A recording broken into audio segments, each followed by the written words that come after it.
কান্না করে আমার বাবার জন্য দোয়া করে, আনচান করে বাবার জন্য। চোখে জল আসলো। আমার মাকে বলি যে, আমার মা বলে তুই অন্তত ঈদের নামাজ বাড়িতে পড় বাবা। আমি বলে দেখো মা, আমি এখন সমগ্র ইজাহারে আমার পরিবার, তুমি আর আমার ভাই বোন, আমার স্ত্রী, আমার ছোট ছেলে মেয়ে আর পরিবার নয়। যতদিন রাজনীতি করব, মানুষের সেবা করব, ততদিন সমগ্র ইজাহারকে পরিবার হিসাবে মানব, পরিবারের মতো সব জায়গায় যাব। আমার মা মেনে নেয়, মেনে হাসি মুখে বলে ঠিক আছে। যাকে আমি গত ঈদে সভাপতি সাহেব হোসেন সাহেব, মোহাম্মদ হোসেন সাহেব, প্রচুর না মোহাম্মদ হোসেন সাহেব সভাপতি, উনি অসুস্থ ছিলেন।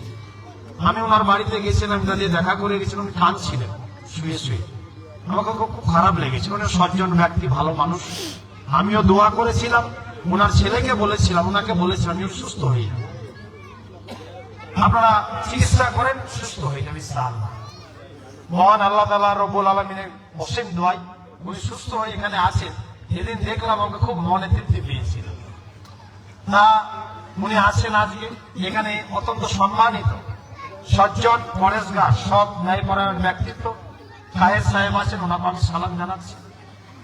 এখানে আজকে উপস্থিত এই অঞ্চলে যারা আয়োজন করেছেন, বুথের বুথ সভাপতি, হারাজিতে আমাদের মেম্বার, এই সীমান্তপুরের নেতৃত্ব, সহযোগী কর্মী বৃন্দ, ভাই বন্ধুরা, আত্মীয় স্বজনরা, এবং বিশেষ করে অঞ্চলে সর্বধর্মের সমন্বয়, যিনি সব ধর্মকে সমান চোখে দেখেন, আপনাদের এলাকার সন্তান হিসাবে, বিশ্বস্ত ব্যক্তি হিসাবে সুজিত দাস, তার স্ত্রী পায়েল দাস, অঞ্চলের চেয়ারম্যান, পঞ্চায়েত সমিতি মেম্বার জালালউদ্দিন সাহেব, যুব সভাপতি মনোয়ার ইমরান, মহিলা সভানেত্রী ভক্তি সমেত সমস্ত মেম্বারগণ, মঞ্জুর সঞ্চালনা করছে উপপ্রধান মান্নান, আমাদের নজরুল সাহেব জেলা কমিটির মেম্বার, আমার অত্যন্ত কাছের ঘনিষ্ঠ, আমাদের নামাতুর আছে এখানে মেম্বার রানা এবং হাসিরুল আছে,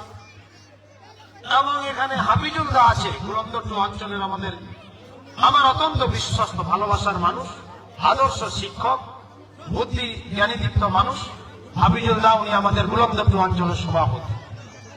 আমি এমএলএ হওয়ার পর ওনাকে সভাপতি করেছি। আমি অত্যন্ত খুশি, যিনি কর্তব্য নিষ্ঠাবান হিসাবে অঞ্চলকে পরিচালিত করছেন, সৎ মানুষ হিসেবে, যার কোনো চাওয়া পাওয়া, লোভ লালসা রাজনীতি থেকে নেয়ার নেই। আমি ওনাকে অনুরোধ করেছিলাম যে আপনাদের মতো মানুষদের রাজনীতিতে সেবা করার জন্য আমার কাছে ফিট মানুষদের দরকার। উনি আমার রিকোয়েস্টে অঞ্চলের দাবি মেনে উনি সভাপতিত্বর কাজ করছেন। এখানে উপস্থিত মানিজুল আছে মেম্বার, আমাদের সাবধান নাকি মনোয়ার আছে, এখানে আমাদের বাপন, মাথায় কি হয়েছে, কি হয়েছে, অ্যাক্সিডেন্ট, দেখে শুনে, কুয়াশা খুব চলছে, কালকে অনেকই অ্যাক্সিডেন্ট হয়েছে। এখানে মিজানুর মেম্বার এসেছে চূড়ামুখ থেকে।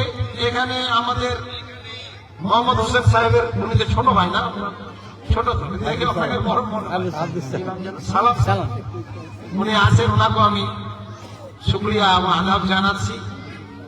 এখানে পঞ্চায়েত সমিতির মেম্বার নুরুল হুদা, তার স্ত্রী আছে নুরুল্লাহ, পঞ্চায়েত সমিতির মেম্বার মাসুরি বেগমের স্বামী আছে, এবং আরেকজন প্রশ্নের মতো তো জালালদা নিজেই আছে। এই করে অনেকে আছে। এখানে আবু বকর আছে, উনি আমাদের মাদ্রাসার শিক্ষক সংগঠন দেখেন, এনটিপিকে হাই মাদ্রাসার, ও তো আলহাজ মানুষ, ও ট্রেনারও হাজিদের ট্রেনিং দেয়। সব বড় দুঃখের বিষয়, ভালো লোকের বাড়িতে ক্ষতি হয়। সে গেছে স্কুলে শ্বশুর বাড়ি, এদিকে তার বাড়িতে 3 ভরি সোনা চুরি হয়ে গেছে। আমি পুলিশকে বলেছি তদন্ত করে চোর যে দুনিয়াতে থাকো, পাতালে থাকলেও তাকে উঠিয়ে আনতে হবে। তাই একটা ব্যাপার আর কি। বেলাল আছে আমাদের লিডার, ইমলাক আছে বুলন্দপুরের মেম্বার। আমি আর নাম বলে সময় নষ্ট করব না। আমি সবাইকে আন্তরিক অভিনন্দন, সালাম, নমস্কার, মুবারকবাদ, শুভেচ্ছা, সম্মান, এবং আমার পক্ষ থেকে ইংরেজি নববর্ষের আপনাদের সকলকে অনেক অনেক আন্তরিক অভিনন্দন, শুভেচ্ছা, মুবারকবাদ জানাচ্ছি। সর্বোপরি সীমান্তপুর, এই সীমান্তপুর কিন্তু এটা আর একটা প্রতিষ্ঠিত গ্রাম, প্রতিষ্ঠিত এলাকা, বিশেষ করে একটা বিরাট মাদ্রাসা। কোরআনের পাখি তৈরি করার কাজ, মানুষকে সুশিক্ষার করার কাজ আপনারা কিন্তু গ্রামবাসী, এলাকাবাসী এটা প্রতিষ্ঠিত করেছেন বুলন্দর ওয়ানপুর লোক মিলে। আমি প্রতি বছর মাদ্রাসায় আসি এবং আমার মনে না কোনো বছর আসিনি এমএলএ হওয়ার 1 বছর আগে থেকে পরে পর্যন্ত কোথাও না গেলে এই মাদ্রাসার যাওয়ার আমি মিস করি না। কারণ অনেক গরিব এতিম ছেলেমেয়েরা পড়াশোনা করে, আসলে একটা এমএলএ আসলে একটা সবাই উদ্দীপিত হয়, মনোবল বাড়ে। কষ্ট হলো রাত 10টা 11টা ফিরতে ফিরতে 12টা হয়ে যায় কোনো সময় কুয়াশায়, তাও আমি প্রতি বছর এসেছি। আমি অন্য এমএলএ কে ধরে এনে দান খয়রাতের ব্যবস্থা করেছি। রমজান মাসেও আমি হাফিজুল্লাহকে আমার 1 বছর কিছু জাকাতের পয়সা আমি কালেকশন করে দিয়েছি, 1 লাখ টাকা মনে হয়, 1 লাখ টাকা না। হ্যাঁ যাকে ঠিকই আছে, এলাকায় এসেছি বলার কথা মনে পড়ে গেল। আমি সর্বপ্রথম আপনাদের ক্ষমা চেয়ে নিচ্ছি, আপনারা ক্ষমা সুন্দর দৃষ্টিতে তাকাবেন। কারণ যে আসার কথা বিকালে এসেছি সন্ধ্যায়, কারণ আজকে দুর্লভপুর হচ্ছে একটা উদ্বোধন ছিল। আর বিশেষ করে আপনারা জানেন যে আগামী 7 তারিখ বুধবার বেলা 2টোয় আমাদের রাজ্যের আগামী ভবিষ্যৎ, আমাদের মমতা বন্দ্যোপাধ্যায়ের লড়াকু সৈনিক, আমাদের second in command Abhishek Banerjee ইটাহারের মুখে আসছে। একটা জনস্রোত, উত্তাল জনস্রোত সেদিন তৈরি হবে। উনি যতটা আমরা জনস্রোতে ইটাহারে ভরিয়ে দেব, উনি খুশি হয়ে আরো উন্নয়নের জন্য ইটাহারের জন্য তদবির সুপারিশ করবেন মমতা বন্দ্যোপাধ্যায়ের কাছে। তাই ওই এলাকায় প্রচারটাও ছিল অভিষেক তার প্রোগ্রামে যাওয়ার জন্য। আপনাদেরও অনুবিনয় আবেদন করব, মেম্বার, কন্টেস্টিং মেম্বার, এলাকার সমস্তকে, তোমাদেরকে যে আপনারাও সেদিন যাবেন, যার যে সম্বল কষ্ট করে গাড়ি, টোটো, সাইকেল, মিছিল যাবেন, সেখানে একটা ইতিহাস, উত্তাল তরঙ্গ, বঙ্গোপসাগরের ঢেউ আমরা দেখতে চাই ইটাহারের জন্য, ইটাহারের খাতিরে। এটা অনুরোধ আপনাদেরও করলাম প্রথমে। তারপরে আজকের একটা মহৎ কাজ আমার বিলক্ষণ মনে আছে। 2023 সালে আমি যখন দিদির সুরক্ষা কবচ প্রোগ্রাম করি, নদীর ওপার থেকে হেঁটে এসে সুজিতরা, আমরা জানো সাহেবরা যাচ্ছিলাম, এটা দিয়ে হেঁটে পদযাত্রা করছিলাম। 12টি অঞ্চলে 215 কিলোমিটার পদযাত্রা আমি করেছিলাম নেতা কর্মীদের সঙ্গে নিয়ে। এই 215 কিলোমিটার পদযাত্রা আমাকে পার্টি করতে বলেনি, কোন নেতা করতে বলেনি। আমি এই জন্য করেছিলাম, নতুন এমএলএ হয়েছিলাম, মানুষের দায়িত্ব নেওয়ার সময় আমি মনে করেছিলাম, আমার মাকেও বলছিলাম আমি প্রচুর ঋণী। এই ঋণ আমি কি করে শোধ করবো? অর্থের ঋণী নয়, টাকা পয়সার ঋণী নয়, মানুষের ভালোবাসা, বিশ্বাস, আস্থার ঋণী। এই ঋণ চির ঋণী আমি। তাই আমাকে ইটাহারকে চিনতে হবে, জানতে হবে, এর ভৌগোলিক, ডেমোগ্রাফিকের সবটি জানতে হবে। ইটাহারকে জানতে গেলে পায়ে হেঁটে 215 কিলোমিটার পদযাত্রা করেছিলাম। আমার এক জোড়া দামি জুতো নষ্ট হয়েছে, আঙুল দুদিকের দুটো অনেকটাই নষ্ট হয়ে গেছিল। প্রায় 1.5-2 বছর পরে নিজে নিজে ভালো হয়েছে। এবং হাঁটার পর যেতে যেতে এই গাছতলাতে মাটিতে বসে আমি দুপুরের খাদ্য গ্রহণ করেছি। তখন সীমান্তপুরে অনেক মানুষ, নেতারা আমাদের বলেছিল এখানে একটা কবরস্থান কি একটা আছে বোধহয়, এখানে না, এই যে নদী ভাঙন হচ্ছে, এই তো বাঁদিকে, তার তো আগেই বাঁদিকে টার্নিংটার আগে ডান দিকে যে বাসতলাটা আমরা খেয়েছিলাম, দুপুরে ডাল ভাত খেয়েছিলাম। সেদিন অনেক লোক আমাকে বলেছিল যে আপনাকে নদী ভাঙনটা বেঁধে দিতে হবে। আমি তাদের বললাম না, আগে ওটা করবো, বিকজ ওখানে জমি জায়গা ভেঙে যাচ্ছে। মানুষের জীবন জীবিকা নির্বাহ যে জমি থেকে, যে সম্পত্তি, মানুষের শেষ অংশ যাতে না নদীতে চলে যায়, ওটা আগে করতে হবে।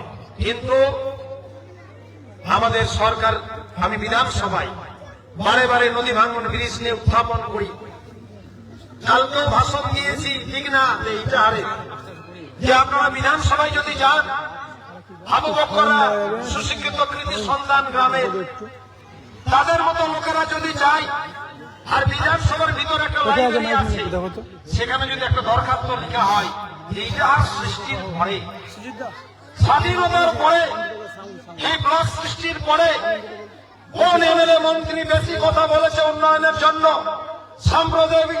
সাম্প্রদায়িক বিজেপির বিরুদ্ধে কে কথা বলেছে, উন্নয়ন চেয়েছে, কি কি চেয়েছে, আশা করছি আপনাদের এই গুণাগার সন্তান সব থেকে 1 নম্বরে থাকবে, উত্তরটা পেয়ে যাবে। তাই এই বলতাম, কিন্তু রাজ্য সরকারের অভাব অনটন ছিল। মাননীয় রাজ্যের সফল মুখ্যমন্ত্রী বিধানসভায় বলল যে মুশারফ এই টার্মে আমি বিরোধিতা করছি না, নদী ভাঙ্গনও দিতে পারবো না, কেন্দ্র টাকা দিচ্ছে না, সরকার চালাতে অনেক কষ্ট, কেন্দ্র 2,08,000 কোটি টাকা দিচ্ছে না। বোল্ডার দিয়ে নদী ভাঙ্গন প্রতিরোধ করতাম, ব্রিজ করতাম, অনেক কিছু করতাম, কিন্তু করা যাচ্ছে না। কারণ জন্ম থেকে মৃত্যু অব্দি বাড়িতে বাড়িতে নানান সুযোগ সুবিধা দিতে হচ্ছে, যেটা বন্ধ করা যাবে না। আমি কোনোদিন বয়স্ক ভাতা বন্ধ করতে পারবো না, বয়স্ক ভাতা বন্ধ করলে আমার রাতে ঘুম হবে না, গরিব অসহায় মানুষ ওখান থেকে ওষুধ কিনে খায়। আমি কোনোদিন কৃষক ভাতা বন্ধ করবো না, বছরে 2 বার কৃষকরা পেনশন পায়, মারা গেলে এককালীন 2 লক্ষ টাকা পায়, কোন নেতা মাথা ধরতে হবে না, শ্রীপুরে গেলেই পেয়ে যাবেন। লক্ষ্মীর ভান্ডারে মহিলারা পয়সা পায় মাসে মাসে, আমাদের কন্যাশ্রীর উপস্থিতিতে পাই, খাদ্যদ্রব্য, মিড ডে মিল, পোশাক পরিচ্ছদ, জুতো, ব্যাগ, মোজা, সাইকেল, স্কলারশিপ ইত্যাদি পাওয়া যায়। এগুলো বন্ধ করা যাবে না। জনমানুষের কাজ, জনকল্যাণের কাজ বন্ধ করা যায় না। 2-10 বছর পরে রাস্তা ব্রিজ করবো, লোক চলতে কষ্ট হবে, কিন্তু এটা করা যাবে না। সরকারের অভাব অনটন মিটুক, আমি নিশ্চয়ই দেখব। তারপরেও বারে বারে দাবি করে আমি মাননীয় মন্ত্রীদের ধরে, কারণ মাননীয় মুখ্যমন্ত্রী ভালোবাসেন বলে ইটাহারের মানুষ, শ্রীমন্তপুরের মানুষ, সব মানুষ ভালোবাসে, আস্থা রাখে, বিশ্বাস রাখে বলে মমতা বন্দ্যোপাধ্যায় আমার প্রতি আস্থা বিশ্বাস রাখে। এই সুযোগে মমতা বন্দ্যোপাধ্যায় অনেক প্রশংসা করেন কাজকর্মের, সৎ নিষ্ঠার। বিধানসভার এমএলএ মন্ত্রীরা সেটা জানে। আমি জানি না আমি কতটা ঠিক, কতটা জীবনে কাজ করতে পেরেছি। হ্যাঁ, নিশ্চয় আমাদের ভুল হবে কাজ করতে গেলে। আজকে এখানে বোল্ডার বাঁধা হচ্ছে, মান্না অঞ্চল লোক ফেসবুকে দেখবে আমাদের এখানে এমএলএ তো বললো না, ওরা সমালোচনা করবে। কেন? একটা একটা করে কাজ করতে হবে, ওদের কে বুঝাবে বলুন? তাই আমি সবাইকে বলে ধৈর্য ধরুন, সময় কি, আমি ছাড়া, আমরা ছাড়া, আর এই সরকার ছাড়া কেউ উন্নয়ন দিতে পারবে না, কেউ বিপদে আপদে থাকবে না। এই মমতা বন্দ্যোপাধ্যায়ের বিকল্প নেই, ধৈর্য সময় ধরুন। আমরা নির্ভুল না, কাজ করতে গেলে ভুল হবে। আর মাঝে মাঝে আমি বক্তব্য বলি, এখানে সম্মানিত ব্যক্তিবর্গ আছেন, যে আপনারা যদি নেতা কর্মী, এমএলএ মন্ত্রীর ভুলেই নাই ধরবেন, তাহলে তো উপর থেকে ফেরেশতা এনে ভোটে দাঁড় করাতে হবে। এটা কি সম্ভব? সম্ভব না। তাহলে মানুষ মাত্রই ভুল হবে। তারপরে মন্ত্রীদের বলে মমতা বন্দ্যোপাধ্যায় যেহেতু ভালোবাসেন, বিধানসভার সব মন্ত্রী জানেন, তাই মন্ত্রণালয় এই সুযোগে মন্ত্রী মন্ত্রণালয় ধরে 2টা-4টা করতে করতে আজকে 12টার মতো নদী ভাঙ্গন আমরা আনতে পেরেছি। এই নদী ভাঙ্গন আনতে যে আমাদের অনারেবল ডিএম আমাকে একদিন রাত্রে ফোন করছে, এমএলএ साहब थोड़ा धीरे चलिए। क्यों, क्या हुआ? बोला आपने झगड़ा झाटी करके बहुत boulder river bank protection work लेके आया। এটাতে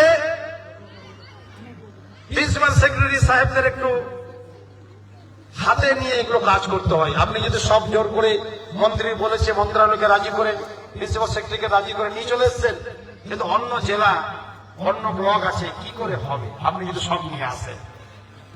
তার মানে আপনাকে বলি, আজকে শ্রীমন্তপুরে বোল্ডারে নদী ভাঙ্গন উদ্বোধন করলাম, কালকে 11টার সময় ডিএম অফিসে যদি যান, 10 টাকার রেভিনিউ স্ট্যাম্প লাগিয়ে আরটিআই করেন যে এই 2 বছরে এটা উত্তর দিনাজপুরের বুকে নদী ভাঙ্গনের কথাই কাজ হয়েছে।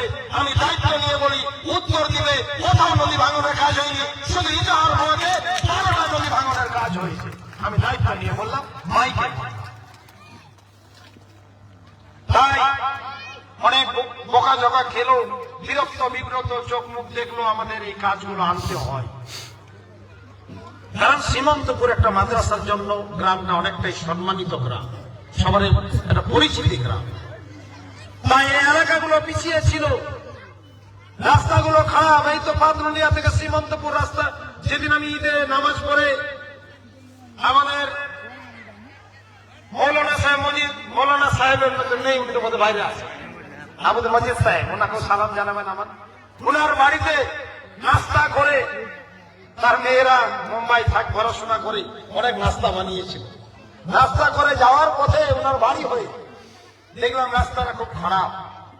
ওই রাস্তাটা আমি বরাদ্দ করে দিয়েছি, 7 তারিখের পরে ওই রাস্তাটা আমরা কাজ শুরু করে দেব।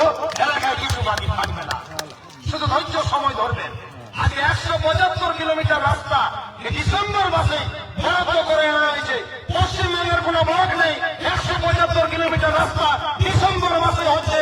সেটা একমাত্র ইটাহার ব্লক। ইটাহারের আগে উন্নয়নকে আমাদের এগিয়ে নিয়ে যাওয়ার জন্য আজকে 200 কিলোমিটার রাস্তা আমরা করছি, তারই উদ্বোধন চলছে। এই মাঝখানে শুধু বোল্ডারটা উদ্বোধন করলাম। দপ্তর বলছে তাড়াতাড়ি করুন, কাজ শুরু হয়ে গেছে, আপনি তো সময় দিতে পারছেন। দৌলতপুরে বোল্ডারের কাজ আছে, ওইখানে একটা ঈদগাহ ভেঙে যাচ্ছিল, ইটাহার আর দুর্লভ গোলন্ধরবান, ওটাও বরাদ্দ করা হয়েছে। ওটাও নেক্সট সপ্তাহে, পরের সপ্তাহে ওটাও উদ্বোধন করা হবে। আমি প্রথম যখন জেলা পরিষদে ছিলাম মেম্বার, নমুনিয়া আমার এলাকার বড় এলাকা, 4টা বুথ মিলে হাজার হাজার লোকের বসবাস। আমার বাবার অনেক দোস্ত বন্ধু ওই গ্রামে আছে। আমার বাবা কাপাসে হাইস্কুলের ছাত্র ছিল। তো নমুনিয়ার লোক গেলেই আমার বাবা, আমি দেখলাম দোতলা থেকে হাটের দিন গেছে, নিয়ে বসে গল্প করছে, এই তো করছে। আমি বলতাম তুমি এতক্ষণ ধরে ওনাকে নিয়ে বসে গল্প করছো? উনি বলে আর তুই বুঝবি না, আমার ছোটবেলার বন্ধু, এই গল্প করছি তো করছি, বিড়ি খাচ্ছে, ওকে খাওয়াচ্ছে, এরকম করতো। তো আমি নমুনিয়াতে যখন মসজিদের কাজ হয়, দেখবেন সে বড় একটা জামা মসজিদ আছে, জুম্মা মসজিদ। ওই মসজিদের যখন নদীর ধারে কাজ আরম্ভ হয়, তখন কিন্তু মসজিদের ভিতর থেকে ওই নদী থেকে ভাঙন সৃষ্টি হয়েছিল। আমি গেছিলাম, আমাকে দেখতে নিয়ে গেছিল। আমি তখনও বলেছিলাম যে নদী ভাঙানোর কাজ আমার পক্ষে করা সম্ভব না, চেষ্টা করেছিলাম। 6 মাসের মধ্যে ওই নদী ভাঙনটা বেঁধে দিয়েছিলাম। মসজিদটাও বেঁচেছে, এলাকাটা ভালো আছে, কোটি কোটি টাকার সম্পত্তি বেঁচেছে। যদি আমরা নদী ভাঙন বালি রাস্তা করেই এলাকা সমৃদ্ধশালী হবে, ভালো থাকবে। আর মমতা বন্দ্যোপাধ্যায় ছাড়া উন্নয়ন কোন সরকার, কোন দল দিতে পারবে না। আমি শুধু আপনাদের অনুরোধ করব, আপনারা গুজব অপপ্রচার করে নিন্দা কুৎসা কি বলে কান দিবেন না। আমি সর্বধর্ম সমন্বয় নিয়ে চলা লোক, আমরা শিক্ষিত ছেলে, আমরা জাত ধর্ম উঁচু নিচু কোনদিন বুঝতে চাইনি। সব ধর্মের মানুষের সঙ্গে আমার সম্পৃক্ততা আছে। আপনারা মিথ্যাচারে কান দেবেন না। কিছু লোক ষড়যন্ত্র চক্রান্ত করে মানুষকে বিভ্রান্ত করতে চাইবে ভীষণ দিক দিয়ে, কারণ এরা চায় না এলাকার মানুষ এক ঐক্যবদ্ধ অভিন্ন থাকে। জোড়াফুলকে সাপোর্ট করো, তৃণমূল কংগ্রেসকে বাঁচিয়ে টিকিয়ে রাখো। হ্যাঁ, নিশ্চয় আমাদের ভুল হবে, কিন্তু আমাদের ছোট ভুল, আমাদের মেম্বার নেতাদের ছোট ভুলের জন্য এই দলকে, জোড়াফুলকে, মমতা বন্দ্যোপাধ্যায়কে আপনারা ভুল বাঁচবেন না। মমতা বন্দ্যোপাধ্যায় ছাড়া সংখ্যালঘু মানুষদের কোন অবস্থায় নেই যে কেউ বাঁচাবে। মমতা বন্দ্যোপাধ্যায় সংখ্যালঘু মানুষদের অতন্ত্র প্রহরী হিসাবে কাজ করছেন, সংখ্যালঘু মানুষদের বিশ্বাসের আমানত হিসাবে কাজ করছেন। আজকে যারা বিভ্রান্ত করতে চায়, যারা মরা দল কংগ্রেসকে মাইসিম করতে চায়, ঘোরাতে চায়, এরাই ছিল বিজেপি, এরাই হয়ে গেছে হার। শুধু প্রতীকটা চেঞ্জ, এরা বিজেপির বছর হয়ে কাজ করছে। এরা সুইং করে কিছু মুসলিম ভোট ব্যাংক ভাগ করে বিজেপিকে ক্ষমতায় নিয়ে যেতে হয়, নিয়ে যেতে চায়। কোন বিজেপি? যে বিজেপি মুসলিমদের রক্ত লাশ দেখতে চায়। এই নরেন্দ্র মোদী জাতীয় খুনি, যার হাত থেকে তৎকালীন মুখ্যমন্ত্রী ছিলেন উনি, তার হাত দিয়ে গোদরাকাণ্ড ঘটে। আর গোদরাকাণ্ডে হাজার হাজার মুসলিম ছেলে মেয়েদের সন্তান সন্ততি, মা বোনেদের কাউকে রক্ষা হয়নি। তাদের একেবারে রক্তের গঙ্গা বইয়ে দেওয়া হয়েছিল। এই নরেন্দ্র মোদীর হাত থেকে এখনো রক্তের দাম মিটে যায়নি। সেই মোদী কিসের বিনিময়ে? অর্থের, অবৈধ অর্থের বিনিময়ে। অবৈধ অর্থ, ক্ষমতা চাই, চেয়ার চাই।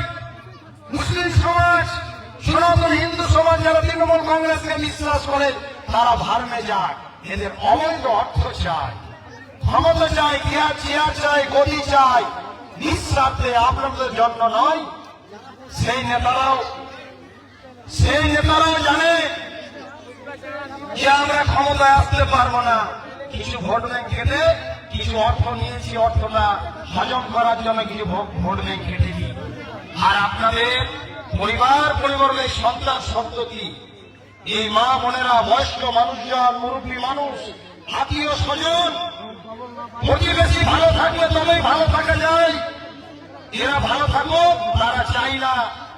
মমতা বন্দ্যোপাধ্যায়ের বছর শেষে কম বেশি লক্ষাধিক টাকার সুবিধা নিক, এতে ওদের খুব মন খারাপ। মন খারাপ, তাদের ঘুম হয় না। মরু বসায় মরুক, বিজেপি ক্ষমতা আসুক, সাম্প্রদায়িক সম্প্রীতি বিনষ্ট হোক। আমি পরিষ্কার বলি, কাউকে অতীত নিয়ে কামড়া কামড়ি আমি পছন্দ করি না। কাউকে তুচ্ছ তাচ্ছিল্য করার আমার দরকার নেই। কাউকে ইংরেজির মতো ভাষা প্রয়োগ করার আমাদের সাধে না। আমরা অতীত নিয়ে কামড়া কামড়িতে নাই, আমরা বর্তমান ভবিষ্যৎ নিয়ে আছি। কিন্তু আপনাদের অবৈধ অর্থ চাই। পরিষ্কার বলি, আপনারা যতই চেষ্টা করুন বিজেপিকে এগিয়ে দিয়ে যাওয়ার জন্য কিছু ভোট ব্যাংক কেটে, সফল হবে না। আপনাদের অপরাজনীতি কখনো সফলতা পাবে না।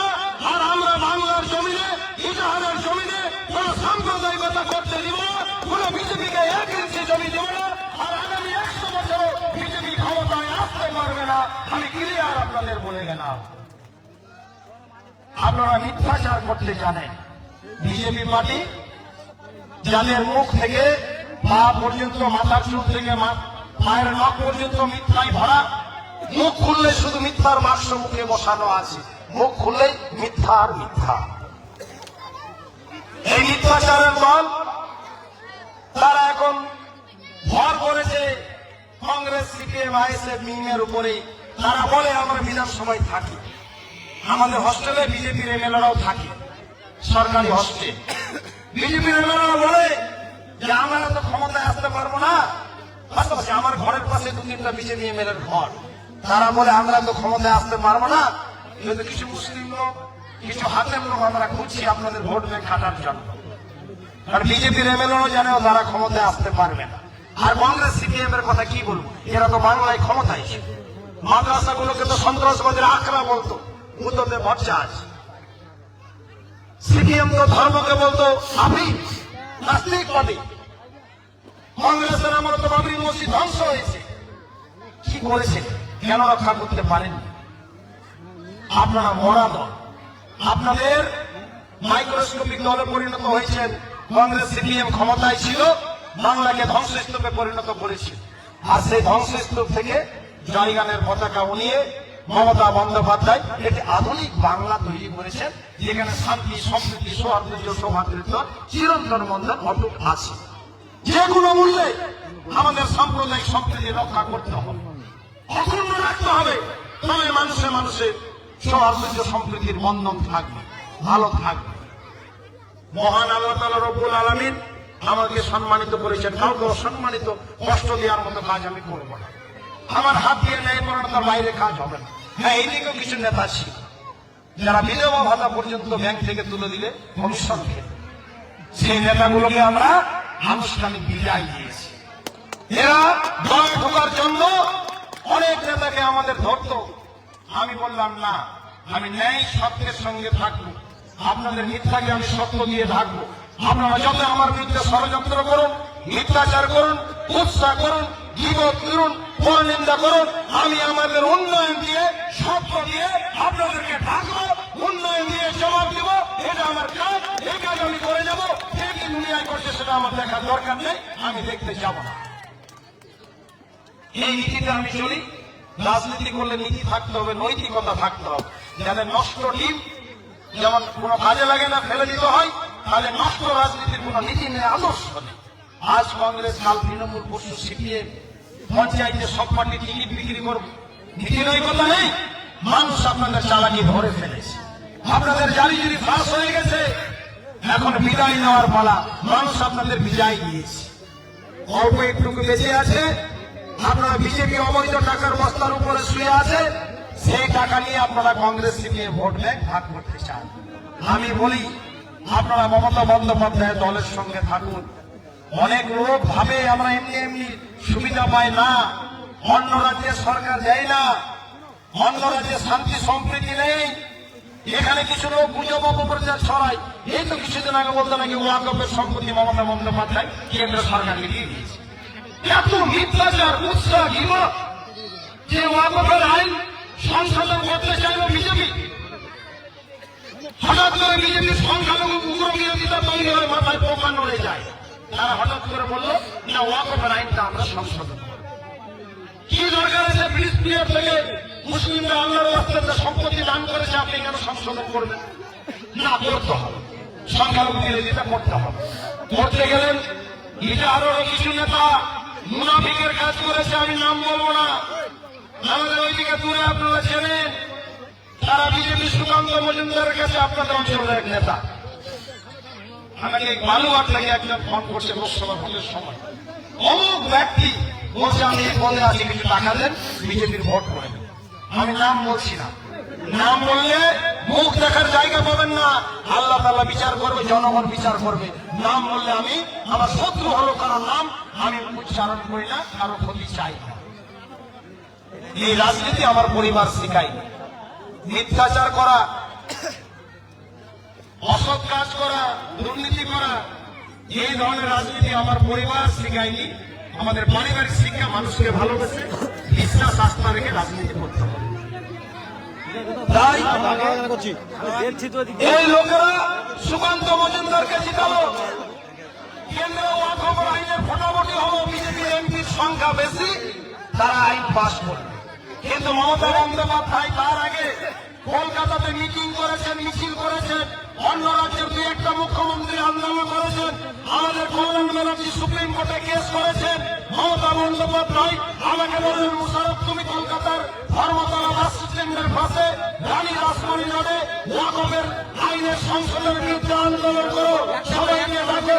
আমরা 50-75 হাজার লোক নিয়ে আন্দোলন করে বললাম, আমরা জীবিত থাকতে, আমাদের দেহে শ্বাস থাকতে, এক বিন্দু রক্ত থাকতে, বাংলার জমিন থেকে কেন্দ্রের বিজেপিকে জমি আমরা নিতে দেব না। এই পরিষ্কার আন্দোলন আমরা কর্মসূচি করেছিলাম। তবু জোর করে কেন্দ্র এমপির সংখ্যা বেশি বলে তারা আইন পাস করান। আইন পাস করলে মাত্র 11-21টা ওয়াকফের সম্পত্তি আছে 2-4 শতক। কিছু কিছু লোক এমন করে বলছে নাকি সব মসজিদ, মাদ্রাসা, কবরস্থান, ঈদগাহ সব সম্পত্তি নাকি কেন্দ্র চলে যাবে মুখ্যমন্ত্রী আমাদের সরকারের ভুলের জন্য। সব থেকে মিথ্যাচার কথা, হাস্যকর খবর। আমি আজকে মাইকের দায়িত্ব নিয়ে বললাম, এই মিথ্যাচার কি বলতে আপনারা কান দেবেন না। আমি দায়িত্ব নিয়ে মাইকে বলে গেলাম, 1 ইঞ্চি কেন্দ্র মসজিদ, মাদ্রাসা, ঈদগাহ, পীরের মাজার হোক, আর এমনি সম্পত্তি হোক, আর ওয়াকফের সম্পত্তি হোক, 1 ইঞ্চি দিতে পারবে না।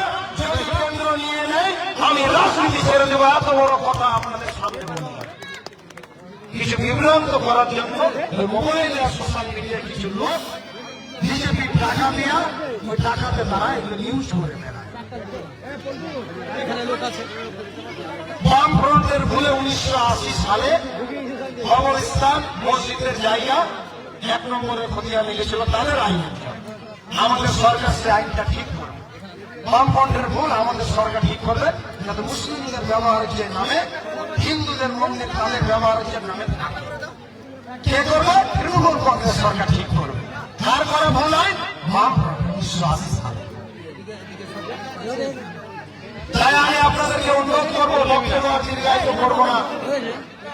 অনেকক্ষণ ধরে আপনারা আছেন, আপনাদের সীমান্তপুরের যে দাবি দাওয়াগুলো আপনারা বলেছিলেন, নিশ্চয়ই সব কাজ একেবারে করা যাবে না অবমাননার জন্য।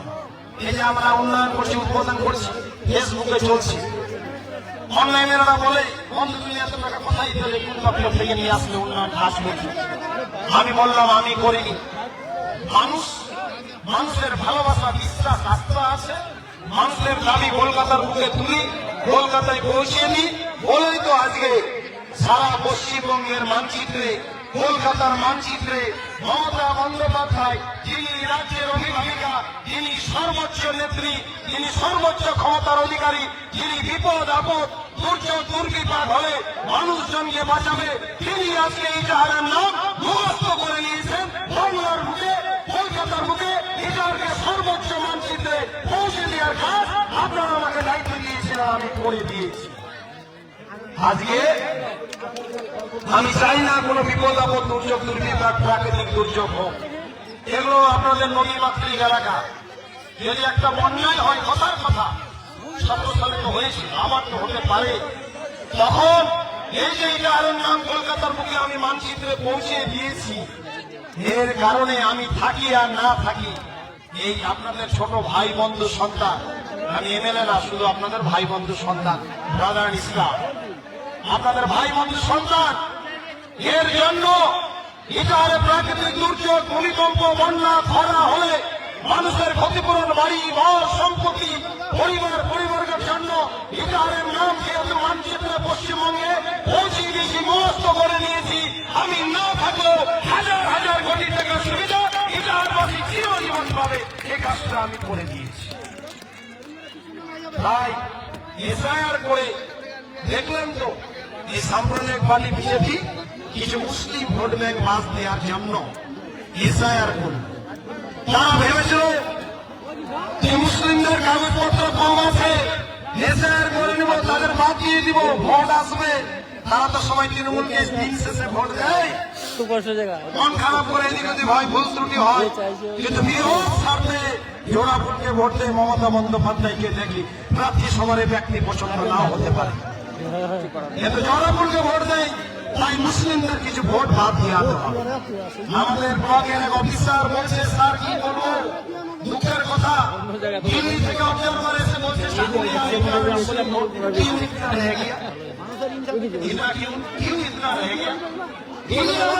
স্যার আমি আসছি আপনার বাড়িতে, কি ব্যাপার দেখুন, তিনি হিন্দু অফিসার, তিনি বলছে এটা কোনো কথা হলো? আপনাদের মুসলিম ভোট ব্যাংক বাদ দেওয়ার জন্য ষড়যন্ত্র দেখুন,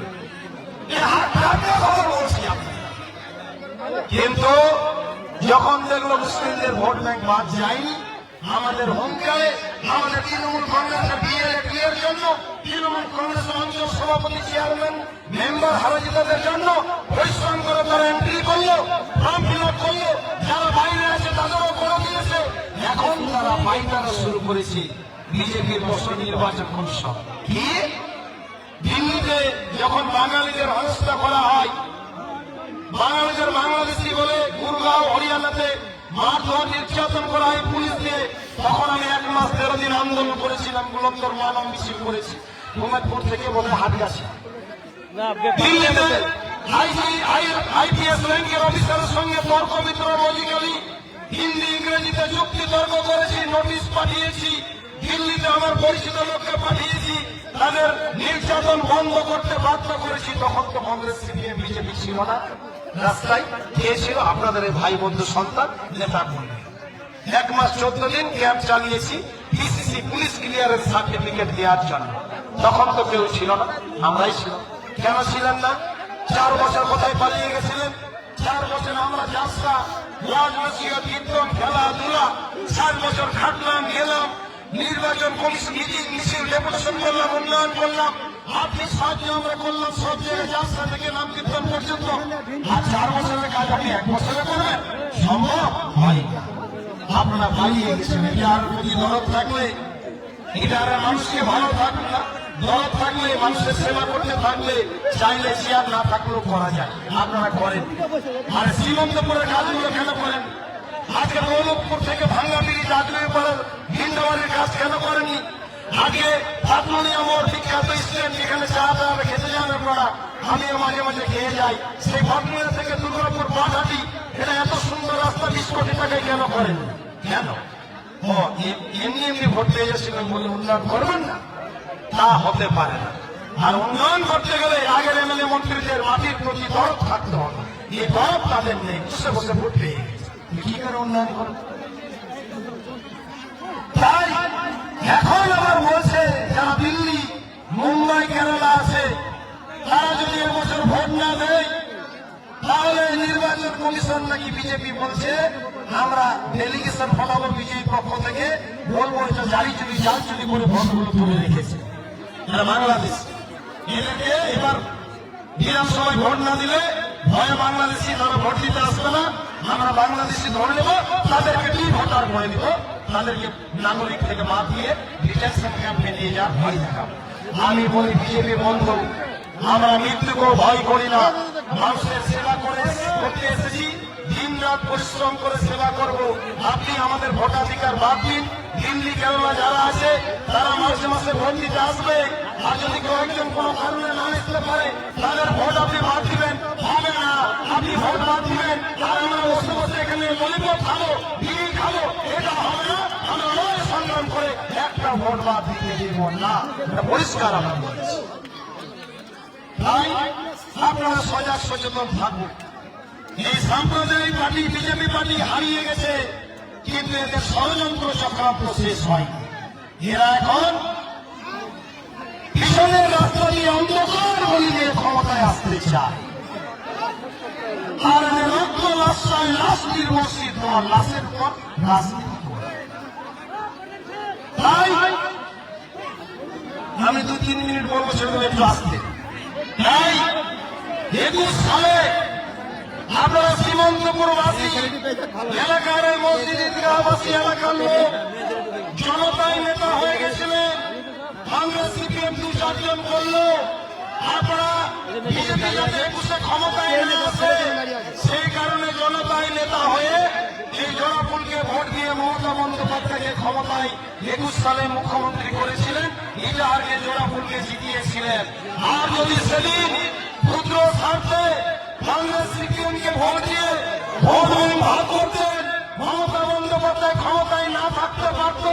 আর বিজেপির মুখ্যমন্ত্রী হলে এই সংখ্যালঘু মুসলিমদের আজকে অলিতে গলিতে মালদা রায়গঞ্জের বুকে লাশ উড়াতে হতো। বিজেপি এতটাই খতরনাক পার্টি। তাই ষড়যন্ত্র চক্রান্ত এদের শেষ হয়নি। এরা দাঙ্গা বিশৃঙ্খলা করে কংগ্রেস সিপিএম। আমি তো সেদিন নন্দীগ্রাম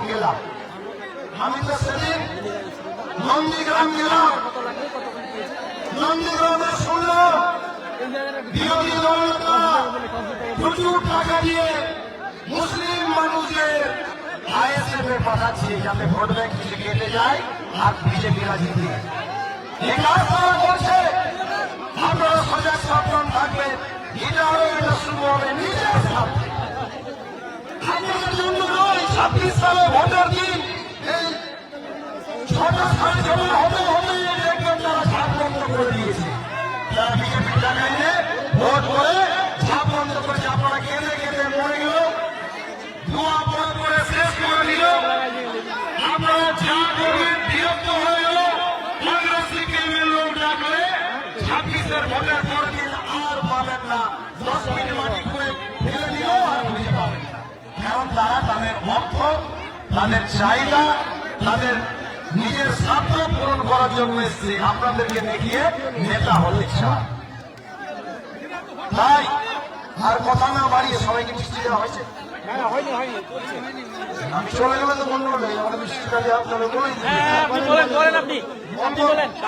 বলবো। আমার তো বলা উঠছে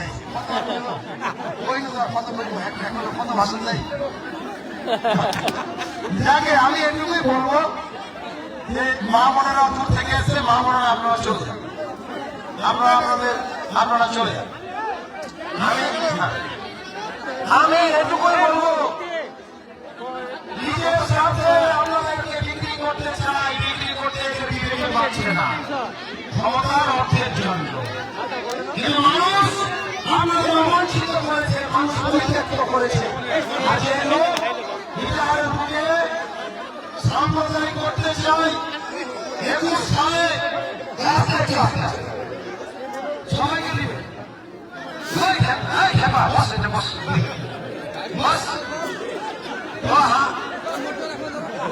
বস আর আমিও খাবো কিন্তু এলে কালা রুটি খেয়ে যাবো আমি, তোমরা খাওয়ার না খাও, আমি না খেয়ে যাবো। আমি যেটা বলতে চাই যে আপনারা যতই জারি জড়ি করুন, যতই বিজেপিকে ক্ষমতায় আনতে চান, বিজেপি পার্টি বাংলা থেকে নিশ্চিন্ত হয়ে গেছে, তাদের ধ্বংসের দ্বার প্রান্তে গেছে। বিজেপি পার্টির দুর্ভিক্ষ চলছে, তারা আর ঘুরে আসতে পারবে না। আপনারা যতটাই চেষ্টা করুন, মুসলিম ভোট ব্যাংক ভাগ করা যাবে না। মুসলিম মানুষকে তো বোকা ভাবার দরকার নেই। 21 সালে যখন ভোট চলছিল, পিছনে বাদিকে বৃষ্টিওয়ালা পিছনে 21 সালে যখন ভোট চলছিল, এমনকি বাংলাদেশ থেকে আমি বিশ্ব ইস্তেমায় প্রতি বছর যাই বাংলাদেশ, ওখান থেকে আমাকে ফোন করছিল যে মুসলিম মানুষ ভোট ভাগ করে দিচ্ছে না তো। সারা ভারতবর্ষের মুসলিম সমাজ তাকিয়েছিল যে বাংলার মুসলমান মানুষ কি করে, বাংলার মুসলমান মানুষ কি করে। মিষ্টি গন্ডগোল করিও না, মিষ্টি সবাই দেবে, আমি আজকে আর কিনে নেওয়া হবে। তাহলে ওই সময়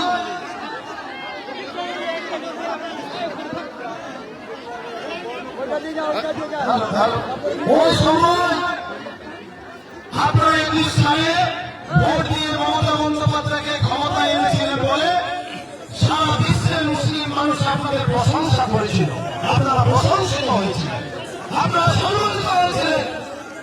যারা বলতো মুসলিম মানুষজন এক নেই, ঐক্যবদ্ধ নেই, তারা ছোট ছোট স্বার্থে ভোট ব্যাংক ভাগ করে দিলে, তাদের মুখে চুনকালি মাখিয়ে আপনারা যে জ্ঞানীবৃত্ত বুদ্ধিসত্তা বুদ্ধিমত্তার পরিচয় নিয়েছিলেন, সেটা একটা ইতিহাস বলি। বাদী গেলেন তো বাদী গেলেন, তাহলে আপনাদের দিয়ে বলবো বাদীকে বাদী, বাদীকে বাদী, বাদীকে বাদীকে, যারা মিষ্টি নেবে বাদীকে লাড্ডু নেবে। আর মেয়েদেরকে মহিলাদেরকে কি দেওয়া হচ্ছে? মহিলাদের দেওয়া হচ্ছে, বাহ, দেখুন তো মহিলারা কত কিছু আসলে ভালো নিয়ে যাচ্ছে। তোমরা আর কবে শিখবে?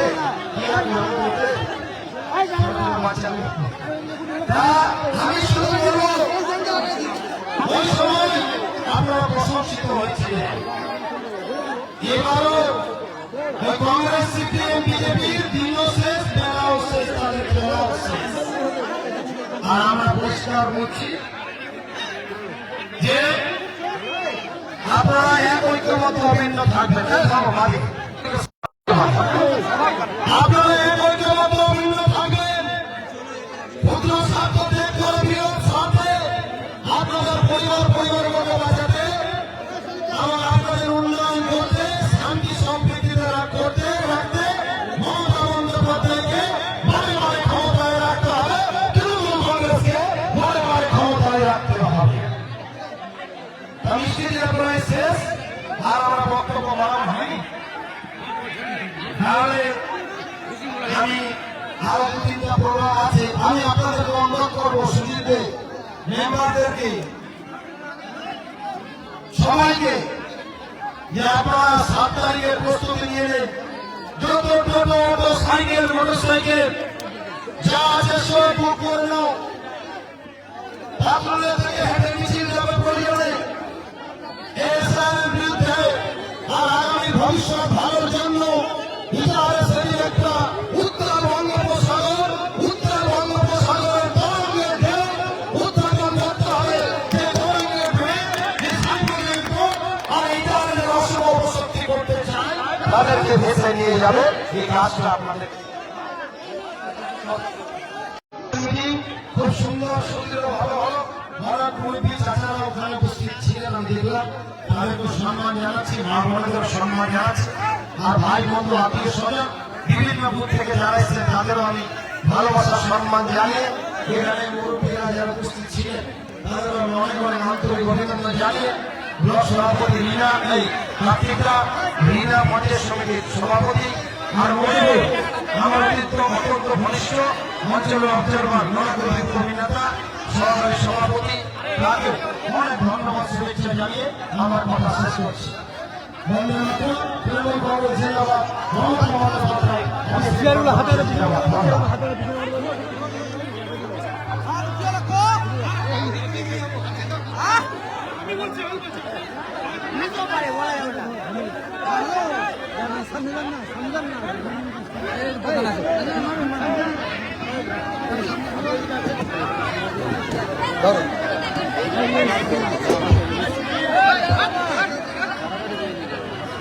সামনে কে আসবে না স্যার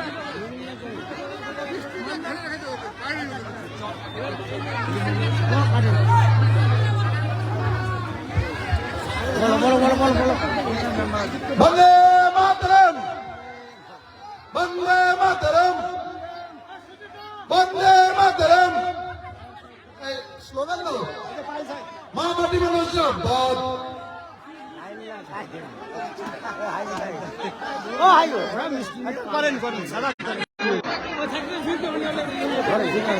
মানব মানব এদিকে আসুন।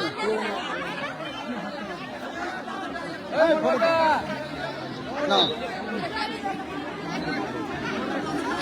বন্দে মাতরম, আমাদের মানুষ জিন্দাবাদ, জিন্দাবাদ, জিন্দাবাদ, জিন্দাবাদ, জিন্দাবাদ, জিন্দাবাদ।